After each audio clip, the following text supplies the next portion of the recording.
Bawaslu. Assalamualaikum warahmatullahi wabarakatuh. Selamat malam dan salam sejahtera, Om Swastiastu, Namo Buddhaya, salam kebajikan. Pada malam hari ini di posko kami telah dihadiri oleh seluruh ketua DPP partai yang telah hadir mengusung kami. Ada Pak Daryono, kemudian ada semua ada ya, dari PAN dan 15 parpol, termasuk PKB dan lain sebagainya yang tidak bisa kami sebut satu persatu, termasuk tim sukses juga hadir dari Pak Bibit, kemudian Pak Bekti, serta rekan-rekan sekalian, termasuk organ-organ relawan di samping parpol. Pada malam hari ini kita melaksanakan kegiatan nonton bareng. Jadi nonton bareng proses quick-count yang akan kita laksanakan. Tentu ini akan memberikan suatu nuansa kebersamaan kita yang telah tahapan pemilu kita lakukan, di mana tahapan pemilu kita dari mulai kami pendaftaran dengan negosiasi, kemudian verifikasi, penetapan calon, kemudian proses kampanye, masa tenang, dan hari ini adalah tahapan pemilu inti, yaitu mulai dari pungut dan hitung. Sehingga momen inilah, kebersamaan inilah yang kami rasakan, yang tentu hasilnya nanti akan kita lihat pada saat terjadi recall yang dilakukan oleh KPU. Mungkin itu malam ini ada hal yang perlu disampaikan dari teman-teman, silakan. Ya.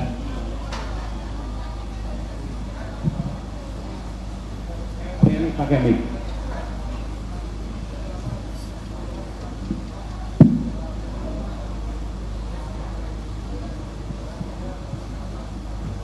Malam Pak, izin Pak, Intang Pak dari Kumparan Pak. Pak, ini kan dari beberapa hasil quick-count Pak, Pak Lutfi kan unggul dari Pak Andika Pak. Tanggapannya seperti apa Pak? Yang pertama tentu saya bersyukur ya, itu adalah bentuk kepercayaan masyarakat kepada kita. Tentu ini bentuk kepercayaan harus kita jawab bahwa inilah harapan yang dibebankan kami dengan Gus Yassin di pundak kami, aspirasi dari masyarakat, hasil kami bertemu, melihat di seluruh lapisan masyarakat di 35 kabupaten selama kami proses tahapan pemilihan kemarin. Intinya itu, oke? Mungkin yang lain? Halo? Oke.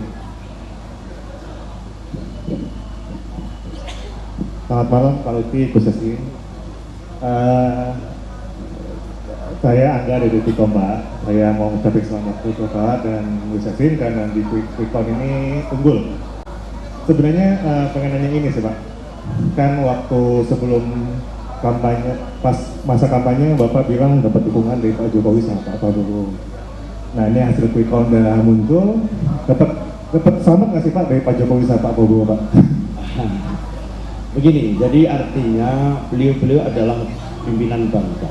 Bangsa Indonesia mempunyai kebanggaan yang sangat luar biasa sekali, di mana Presiden kita ke-7 Bapak Joko Widodo telah memberikan suri tauladan di akhir jabatan beliau dengan memberikan dukungan kepada kami. Tentu ini merupakan spirit dalam rangka menteladani beliau dalam rangka memimpin di tengah-tengah masyarakat.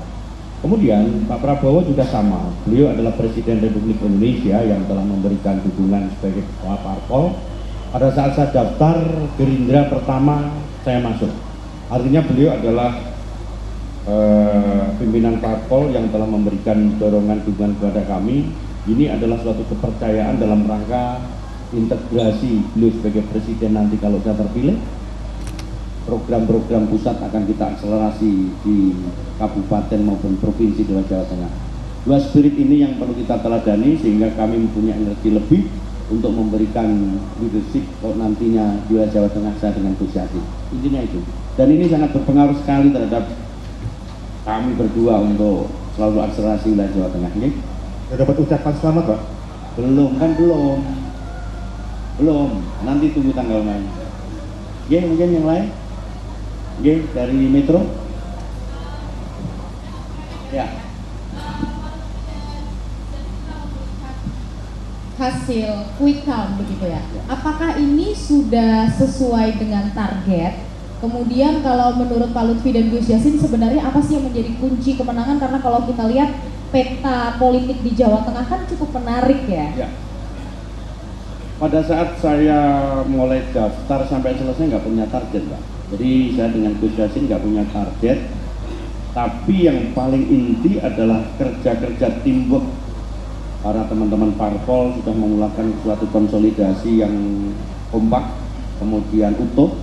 Kita berkomunikasi dengan seluruh parpol pendukung, kemudian tim sukses juga ikut melakukan kolaborasi secara sistematis, kemudian relawan dan organ bersama-sama untuk melakukan direktif terkait dengan aspirasi di bawah. Jadi antara parpol, organ relawan, tim sukses, dan yang paling utama adalah letak hati nurani masyarakat kita untuk memilih pemimpin. Dan hari inilah nanti yang ditentukan bahwa siapapun pimpinannya adalah masyarakat hati nurani yang Jawa Tengah yang menang, bukan kita. Sehingga ini semua akan kita kembalikan kepada masyarakat kita. Toh nanti realconnya belum, tetapi spirit ini yang membuat kita berhasil adalah teamwork di antara kita. Oke? Cukup ya? Mungkin Gus Yassin ada nambahin, Gus? Ya, terima kasih apa yang tadi sudah disampaikan oleh Mas Lutfi. Tentu kami hanya ingin menambahkan, yang pertama saya ucapkan terima kasih kepada seluruh masyarakat Jawa Tengah yang telah mengikuti tahapan-tahapan pemilu dan membuat situasi pilkada baik itu tingkat provinsi maupun kabupaten kota berjalan dengan baik. Saya ucapkan terima kasih juga kepada KPU, Bawaslu, TNI Polri, seluruh organ-organ relawan kami. Saya ucapkan terima kasih karena semestinya saya mendampingi Mas Lutfi. Ya kalau hanya berdua nggak mungkin kita bisa menjangkau seluruh masyarakat Jawa Tengah. Kami dibantu untuk bertemu dengan masyarakat, disampaikan kepada kami baik itu lewat partai politik, baik itu lewat teamwork tadi yang disampaikan, baik lewat organ-organ relawan kita.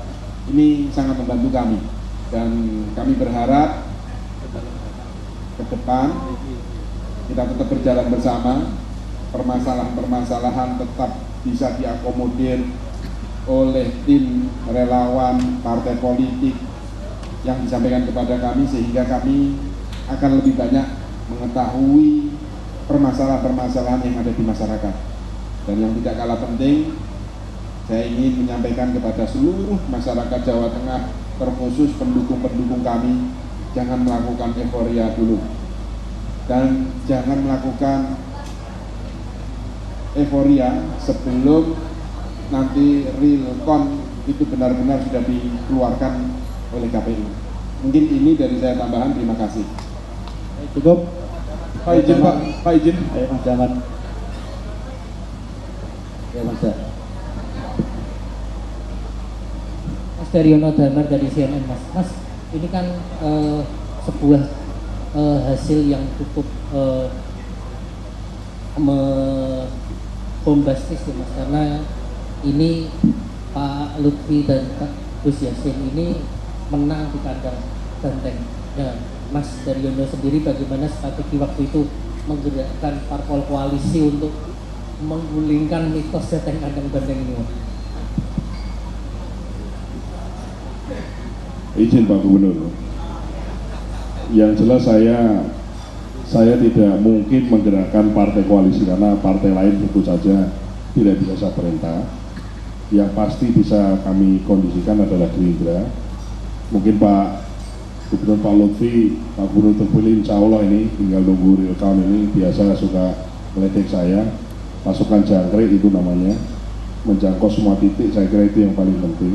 Seperti yang disampaikan oleh Gus Yassin tadi, calon 2 orang, tangan 2, kaki 2, saya kira nggak mungkin menjangkau semua tempat. Jadi memang ini kerja-kerja tim.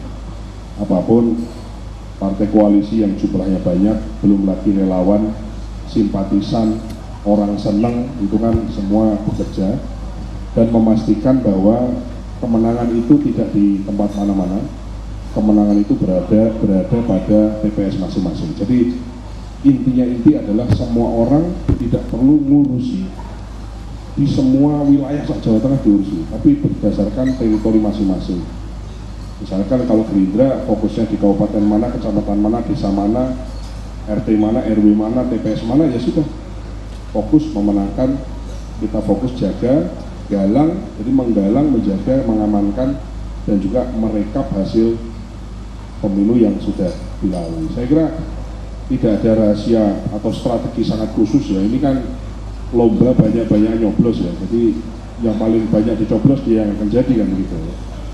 Nah, dan di lomba ini tentu saja yang paling utama adalah tim marketing. Nah, tim marketing inilah sebetulnya ada kendaraan dari partai politik, jaringan partai politik maupun relawan yang sangat masif. Saya kira sekali lagi saya atas nama ya bagian dari tim yang ikut andil sedikit di pemenangan Pak Lutfi dan Gus Yassin tentu saja sangat mengapresiasi semua kerja-kerja politik yang kita mulai sejak awal pendaftaran, rekomendasi dan seterusnya sampai akhirnya ditetapkan menjadi pemenang nantinya insya Allah. Saya kira itu, semoga jawaban memuaskan. Cukup Pak Lutfi, Pak, satu lagi Pak, Pak terakhir. Saya Beno dari Donasi. Ini Jawa Tengah itu saya setidaknya sudah melihat 3 wakil gubernur. Jadi zamannya Pak Bibit itu, Bu Rusli, zamannya Pak Ganjar 2 kali, Pak Heru, dan kemudian terakhir Gus Yassin. Saya kebetulan waktu itu ngepostnya di kantor gubernur Pak. Apakah dalam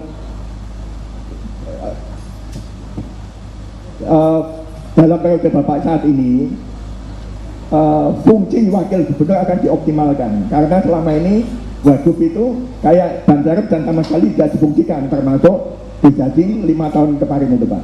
Terima kasih. Saya pikir sama ya, birokrasi itu kan merit system. Jadi kita sudah tahu bagiannya mana harus kita kerjakan, dan saya sudah sepakat dengan Gus Yassin kerja-kerja taktis apa yang akan kita lakukan. Tentu bukan di media tak sampaikan. Kita berdua yang sudah punya kesempatan, yang pertama. Kemudian yang kedua, yang tidak kalah pentingnya mungkin ke depan ya, bahwa kita sudah berkontestasi, sudah selesai. Tentu kita akan berkonsiliasi. Ini yang lebih penting, karena kita harus mengharapkan masyarakat kita adalah Jowo itu adalah gotong royong, kita rukun kembali, kemudian kita berangkulan kembali. Siapapun pimpinannya, apabila memang nanti juga ditentukan dengan keputusan KPU, di atasnya adalah rasa persatuan dan kesatuan untuk Jawa Tengah. Oke, matur suwun. Pak Iji, Assalamualaikum terakhir Pak, warahmatullahi wabarakatuh. Pak Lutfi izin, Pak Lutfi. Terakhir Pak Lutfi izin di sini Pak. Saya Rahman Pak dari situ deh, mau bertanya. Apa pemerintah sebelumnya gitu ya di Jawa Tengah itu kadang kemudian berkonflik dengan masyarakat, berkonflik dengan rakyat Jateng Pak, ya terkait dengan proyek strategis nasional. Ya. Nah seandainya nanti ketika kemudian Pak Lutfi ini mendapat dukungan dari pemerintah pusat, ketika kemudian ada proyek strategis nasional yang berhadapan dengan rakyat kecil dan kemudian itu ditentang banyak warga Jateng, mana yang akan Bapak bela, rakyat Jateng atau pemerintah pusat? Yang jelas kuncinya adalah pimpinan itu bermanfaat untuk masyarakat. Pimpinan itu bukan doro, dia harus tahu tentang kehendak masyarakat. Dan yang paling pokok adalah bagaimana masyarakat itu punya ilmu komunikasi dengan pimpinannya. Contoh misalnya, rumah gubernur adalah rumah masyarakat. Hari tertentu kita lakukan komunikasi. Dengan demikian tidak ada lagi sekat antara seorang pemimpin dalam rangka scientific problem di masyarakat kita, semuanya akan terlayani. Komunikasi itu bisa kita lakukan dengan ke bawah, dengan keterbukaan publik, dan ke atas terkait dengan proyek apa yang kita sampaikan. Saya yakin masyarakat kita dewasa apabila pimpinan kita mampu menjembatani keduanya, ya? Karena fungsi pimpinan itulah yang akan kita lakukan dalam rangka menyelesaikan masalah tanpa bermasalah. Oke, atur suwun. Cukup, ya. Assalamualaikum warahmatullahi wabarakatuh.